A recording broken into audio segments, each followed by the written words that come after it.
Welcome back to a bit gamey and part 3 of the Battle of Ramillies, split into chunks and fought on the tiny little table. I just thought I'd better put up the map to show what the actual plan is. So battle 1 is the swampy village battle. Battle 2 is the what do you call it? It's a battle over a stream getting to Outre and Office. So you've got some kind of built up village on a ridge line. Too difficult for cavalry mostly, and so that's on the second battle that I did a thing on before. And the third battle is this chunk here, this piece of land which is in between the marshy bits and the hilly bits, which is very flat and open, and that's the location for the third sub battle, which is a big cavalry battle. And then the last one is the kind of battle over Ramillies itself. And the idea is that winning the first battle gets you an advantage in the cavalry battle, and winning the second battle gets you an advantage in winning the first battle gives you an advantage in the third battle. Winning the third battle gets you an advantage in the fourth battle, and also winning the second battle also gets you an advantage in the fourth.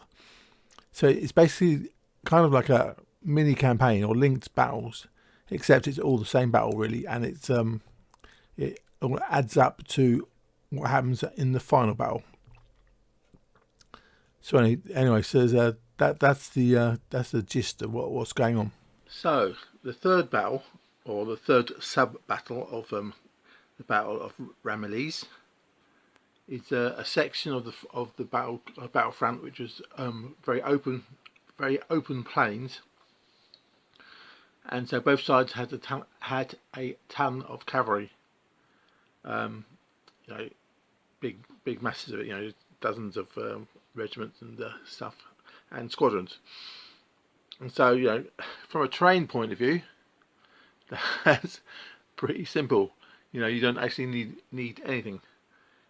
Just a green cloth of some kind, or battle mat, and maybe a few bits of bush scattered around, but nothing that actually impedes movement, which is why it was a big cavalry battle. The only problem in terms of my planning the units in the 1 hour wargames way gives you 10 units in total each side, but of 2 cavalry.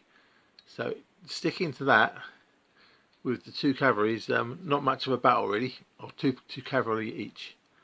So there you are, all lined up. It's dull, definitely dull. So you could ignore that it's meant to be a giant cavalry battle and just do a sort of standard 1 hour war games type deal where you've got 6 units and just make them infantry and artillery, and just have the two cavalry units on the flanks or whatever, on the table, but not really a cavalry battle per se. So that's one possibility, but it doesn't fit the original idea of doing a Ramillies but in small chunks. So on a 3-foot square table, you can just about get you can probably get 5, but you can with gaps for the regiment, you could get maybe 4 cavalry 6-figure cavalry regiments in a line. And in theory, it would probably look better if there were 2 lines of cavalry each side. So it'd be like you could probably get away with 6, like 2 lines of 3, or 2 lines of 4. And this is all a bit whatever for for the original plan of the 1 hour war games. This is a bit it's a bit whatever, but it kind of gave me the idea of something I'd been planning or thinking of doing, which is just buying loads of cavalry, just because I wanted to. But yeah, small units, because so it makes it quite cheap, or relatively cheap. 6-figure units, and so say it was six units of cavalry each. That's 12 units. I suppose 6 figures each. But that's what that's what I'm going to do. I mean, basically, I don't need to do any sort of train for the for this third battle or sub battle, but I'm kind of itching to do the to get more, because I was planning to get a unit of dragoons for each side, and some foot dragoons as well. But so I was planning to get a third cavalry unit for each side. And that would get me up. Well, that doesn't get me up to anything. That would get me up to 3 cavalry units for the battle, and I probably would do infantry in the second row, just whatever, for fun game, or not fun games, but for games. But for this particular project of doing a pretend version of Ramillies, or splitting Ramillies into chunks, and having one that's a giant cavalry battle, I'd say a minimum of 2 rows of 3 each side, and possibly 2 rows of 4.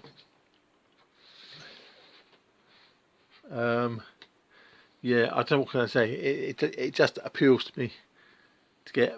But the idea is, because the thing is, the cavalry in the War of the Spanish Succession is relatively dull, both in terms of the figures, the way the figures look, and the fact that and the uniform colours are all over the place, and very confusing.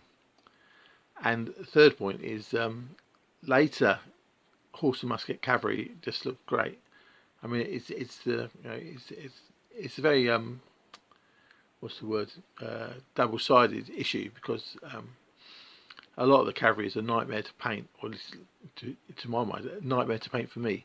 So like hussars and stuff like that. But at the same time, if you can paint them even remotely decently at a 3-foot distance, they look great.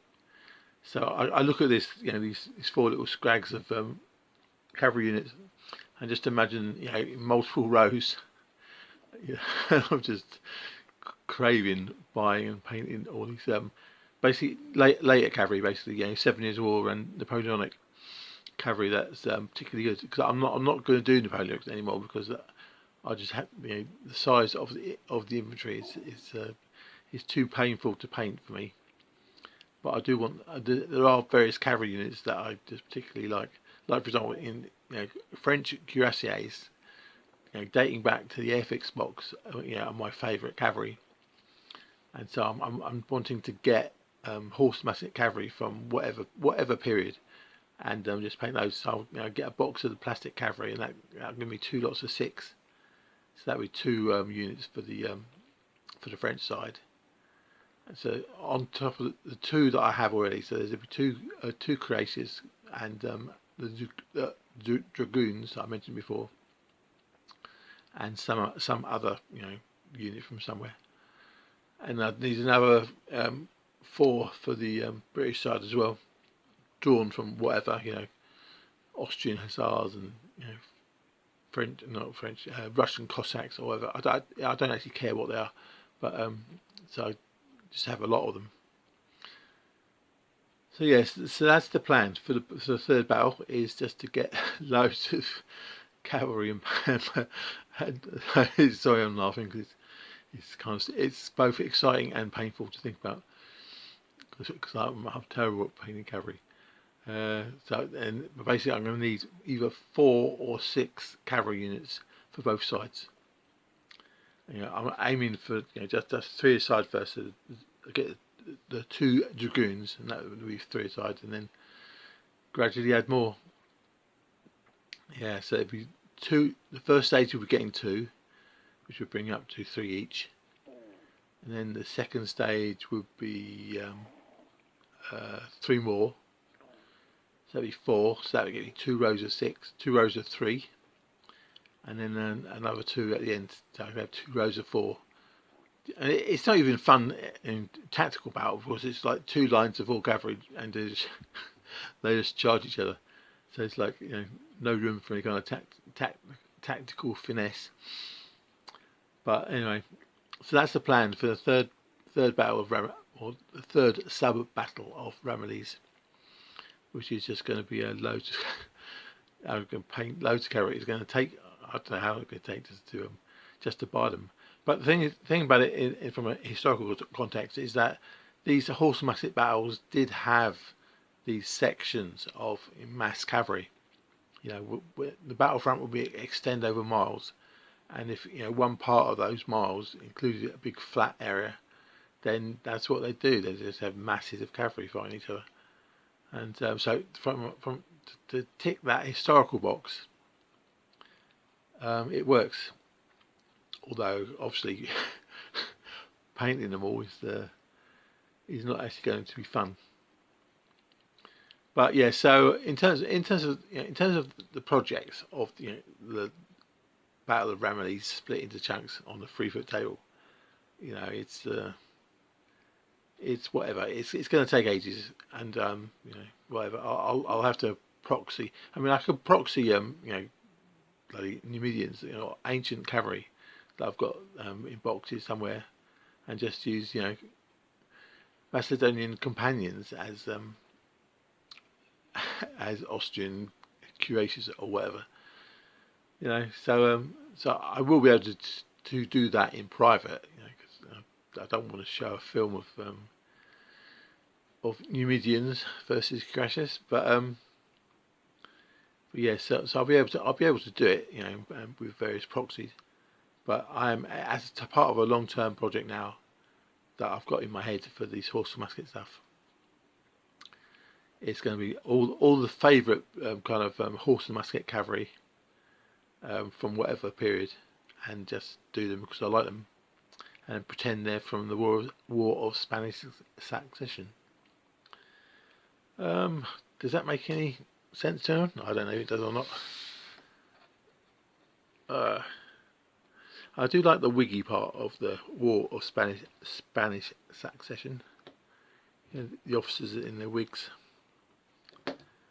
but I don't like, you know, or the lack of uniform colour, or rather the rather chaotic nature of the uniform colour. But anyway, so that's it. That's going to be the third sub battle of the Battle of Ramillies. Okay, to a bit.